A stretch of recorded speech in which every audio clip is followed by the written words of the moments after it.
Hello guys, welcome back to our channel. Episode ആരംഭിക്കുമ്പോൾ കാണിക്കുന്നത് വിശാലിന്റെ വീടാണ്. പാറു ആ മ്യൂസിക് ബോക്സുമായിട്ട് വിശാലിന്റെ അടുത്തേക്ക് പോവുകയാണ്. അതേസമയം പ്രതാപൻ പാറുവിനെ ശ്രദ്ധിക്കുന്നു. ഇതാണോ ചേച്ചി പറഞ്ഞ ആ മ്യൂസിക് ബോക്സ്? അങ്ങനെയാണെങ്കിൽ തന്നെ ഇവളെന്തിനാ ഇതും കൊണ്ട് വിശാലിന്റെ അടുത്തേക്ക് പോകുന്നത്? എന്താണെങ്കിലും നോക്കിയിട്ട് തന്നെ കാര്യം. അത്രയും പറഞ്ഞ് പ്രതാപൻ പാറുവിന്റെ പിന്നാലെ പോവുകയാണ്. തുടർന്ന് പാറു നേരെ വിശാലിന്റെ അടുത്തേക്ക് ചെല്ലുകയാണ്. അത് പിന്നെ വിശാൽ സാർ, ഈ പെട്ടിയിൽ നിന്നും ഒരു ശബ്ദം കേട്ടുകൊണ്ടേയിരിക്കുന്നു. എന്തോ അവര് പറയുന്നു. എന്താണെന്ന് വിശാല് ചോദിക്കുമ്പോൾ പാറു എങ്ങനെയൊക്കെയോ പറഞ്ഞൊപ്പിക്കുകയാണ്. ഓപ്പൺ എന്നാ പറയുന്നതെന്ന്. ഇത് കേൾക്കുന്ന വിശാല് പറയുകയാണ്, അതിന്റെ അർത്ഥം ഇത് തുറക്കാൻ സമയമായെന്നാ. പാറു ചോദിക്കുകയാണ്, എന്താ വിശാൽ സാർ അങ്ങനെ പറഞ്ഞാൽ എന്താ അർത്ഥം? എന്ന് പറഞ്ഞാൽ തുറക്കുക എന്ന അർത്ഥം. എന്നാൽ തുറന്നു നോക്കാൻ പാറു പറയുമ്പോൾ ശേഖർ പറഞ്ഞ കാര്യങ്ങളും രാധിക ശേഖറിന് ഈ പെട്ടി തൊടണമെന്ന് പറഞ്ഞതും ഒക്കെ തന്നെ വിശാല് ഓർക്കുകയാണ്. തുടർന്ന് വിശാല് പറയുകയാണ്, ഈ പെട്ടി ഇനി നമ്മുടെ 3 പേരുടെ അടുത്തും സേഫ് ആയിരിക്കുമെന്ന് എനിക്ക് തോന്നുന്നില്ല. അതേസമയം ഇതൊക്കെ കേൾക്കുന്ന പ്രതാപം പറയുകയാണ്, എന്താണെങ്കിലും ചേച്ചിയെ പെട്ടെന്ന് തന്നെ ഈ കാര്യങ്ങൾ പോയി അറിയിക്കണം. അതേസമയം വിപിനും പല്ലവിയും ഗായത്രി വില്ലയിൽ എത്തിയിരിക്കുകയാണ്. പിന്നീട് കാണിക്കുന്നത് വിശാലിനെയാണ്. വിശാൽ പാറുവിനോട് പറയുകയാണ്, ഇന്ന് കൂടി നീ ഈ പെട്ടി കയ്യിൽ വെച്ചോ.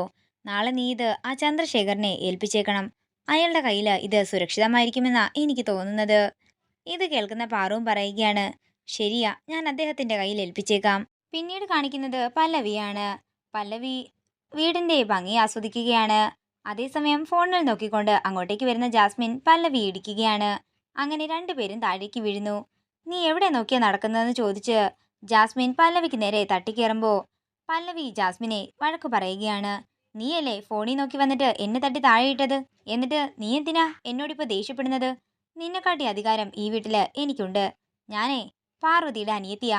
ഇത് കേട്ടുകൊണ്ട് അങ്ങോട്ടേക്ക് സുശീല വരികയാണ്. ഓ, നീ ആ പാർവതിയുടെ അനിയത്തിയാണല്ലേ? അതാ നിന്നെ കണ്ടിട്ട് ഒരു പട്ടിക്കാട്ട് ലുക്കുണ്ടത്. നിന്റെ സംസാരം കൂടി കേട്ടപ്പോ ഞാൻ അങ്ങ് ഉറപ്പിച്ചു, തനി കൾച്ചർലെസ് ഫെല്ലോ. ഇത് കേൾക്കുന്ന പല്ലവി ദേഷ്യത്തോടെ ജാസ്മിനെ ചൂണ്ടിക്കൊണ്ട് ചോദിക്കുകയാണ്, അപ്പോ ഇവളാരാ? ഇവിടുത്തെ വേലക്കാരിയോ? നീ എത്ര പൗഡർ ഇട്ടാലും ഒറ്റ നോട്ടത്തിൽ കണ്ടാൽ ആരാണെങ്കിലും നിന്നെ വേലക്കാരിയെന്നേ പറയൂ. സുശീലാൻറ്റി, ഇവള് പറയുന്നത് കേട്ടില്ലേ, ഞാൻ ഈ വീട്ടിലെ വേലക്കാരിയാണെന്ന്. നീ ഇങ്ങനെ തുള്ളാതെ. ഞാൻ നിന്നെ വേലക്കാരിയെന്ന് പറഞ്ഞത് നല്ല ഉദ്ദേശത്തിൽ തന്നെയാ. ഈ വീട്ടിലെ പാത്രങ്ങളും കക്കൂസും കഴുകുന്നവള് എന്നുള്ള അർത്ഥത്തിലല്ല ഞാൻ നിന്നെ അങ്ങനെ പറഞ്ഞത്. ഇത് കേൾക്കുന്ന സുശീലയും ജാസ്മിനും ഒരു ഞെട്ടലോടെ പല്ലവിയെ നോക്കുകയാണ്. ചേച്ചിയുടെ ഓഫീസിലെ കമ്പ്യൂട്ടർ നോക്കുന്നവളോ അവിടുത്തെ എന്തെങ്കിലും ജോലി ചെയ്യുന്നവളോ അങ്ങനെ ആരെങ്കിലും ആയിരിക്കുമെന്നാ ഞാൻ ഉദ്ദേശിച്ചത്. ഇത് കേൾക്കുന്ന ജാസ്മിൻ ദേഷ്യത്തോടെ പറയുകയാണ്, നിന്റെ ചേച്ചിയുടെ കമ്പനിയെന്നോ? സുശീലാൻറ്റി, ഞാൻ ആരാണെന്ന് പറഞ്ഞു കൊടുത്തേ. ഈ ജാസ്മിൻ ആരാണെന്ന് നിനക്കറിയാമോ? ഈ വീട്ടിലെ മരുമകളാകാൻ പോകുന്നവളാ, അല്ലാതെ നിന്നെപ്പോലെ വലിഞ്ഞു കയറി വന്നവളൊന്നുമല്ല.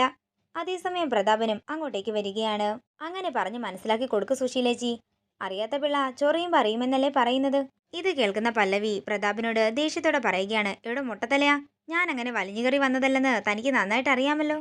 ഇവൾ ആരായാലും എനിക്ക് പുല്ല, തനിക്ക് മനസ്സിലായോ? അതേസമയം വിപിൻ ദേഷ്യത്തോടെ അകത്തേക്ക് വരികയാണ്. ഇതെന്താ ചന്തയാണോ? എന്ത് വർത്തമാനമാ ഇവിടെ കേൾക്കുന്നത് എന്നൊക്കെ വിപിൻ ദേഷ്യത്തോടെ ചോദിക്കുമ്പോ, അല്ലെങ്കിലും ഇവള് ചന്ത വർത്തമാനം തന്നെയാ പറയുന്നതെന്ന് സുശീലയും പറയുന്നു. അതേസമയം രാധികയും ഗാർഗിയും കൂടി അങ്ങോട്ടേക്ക് വരികയാണ്.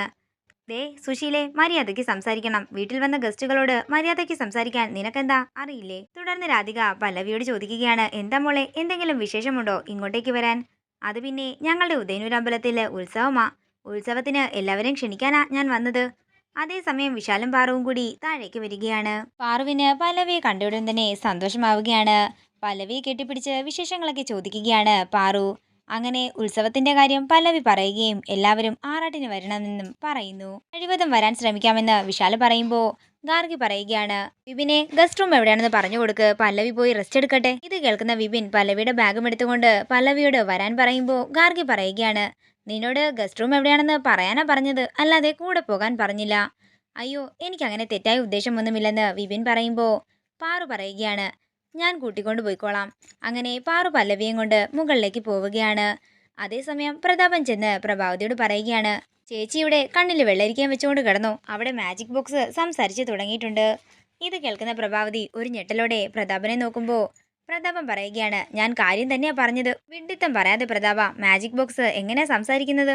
മാജിക് ബോക്സ് ഓപ്പൺ എന്നാ പറഞ്ഞത്. ഇനി അത് കുഴപ്പമുണ്ടാക്കുമോ? നീ സത്യമാണോടാ ഈ പറയുന്നതെന്ന് പ്രഭാവതി ചോദിക്കുമ്പോൾ പ്രതാപൻ പറയുകയാണ്, അതെ ചേച്ചി. അപ്പോൾ 16 വർഷമായിട്ട് സംസാരിക്കാതെ കിടന്ന മാജിക് ബോക്സ് ഇപ്പോൾ സംസാരിച്ചു തുടങ്ങിയിരിക്കുകയാണ്. ഇത്രയും പറഞ്ഞ് പേടിയോടെ നിൽക്കുകയാണ് പ്രഭാവതിയും പ്രതാപനും. ഇതോടുകൂടി ഇന്നത്തെ എപ്പിസോഡ് ഇവിടെ തീരുകയാണ്. വീഡിയോ ഇഷ്ടമായെങ്കിൽ മറക്കാതെ ലൈക്ക് ചെയ്യുക, ഷെയർ ചെയ്യുക, കമൻറ്റ് ചെയ്യുക. കൂടുതൽ സീരിയൽ അപ്ഡേറ്റ്സിനായി മറക്കാതെ സബ്സ്ക്രൈബ് ചെയ്യുക നയൻസ് ക്രിയേഷൻസ്.